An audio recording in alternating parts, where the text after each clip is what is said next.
Colonel, pag-usapan na natin to. Hindi ako, Colonel. Hindi, kaya nga eh. Baka gusto mo matulungan kita, gagawin kita, Colonel. Kung gusto mo lang. Ano? Colonel, sige na. Tutulungan kita. Colonel, tutulungan kita. Major, General, gusto mo? Tutulungan kita. Colonel! Wow, pare! Ang lupit ng forma mo! Naalala ko tuloy si Kuya Germs.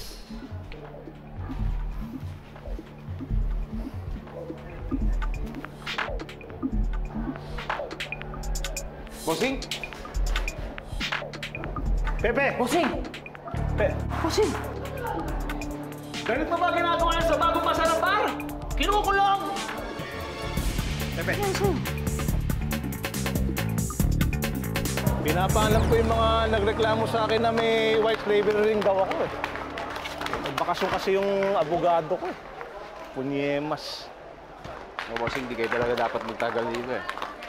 Dahil kung sakaling si Wilson siya nga may dahilan kung bakit kayo nandito, sigurado may makakakilala diyan sa loob dito.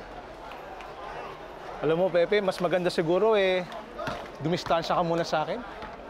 Eh, baka madamay ka pa dito sa kaso ko eh. Alam mo naman magalit na si Wilson Chan.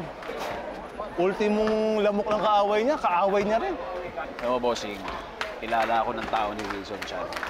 Kung gusto niya isabotahe pati kaso ko, malamang ginagawa na niya ngayon yun. Eh, sino bang pinagsususpecha mo na gumawa sa papa mo niyan?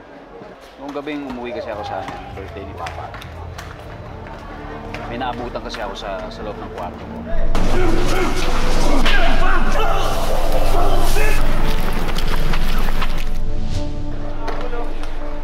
Inisip ko baka sila ang gumawa eh. Kilala mo? Ang unang suspecha ko nga si Chino. Yung tao ni Wilson siya. Kasi Bossing, naalala mo, di ba? Nung nag-aaway kami dun sa bar na, naiwan niya yung flamethrower. Diba yung pinadala niya pa sa akin?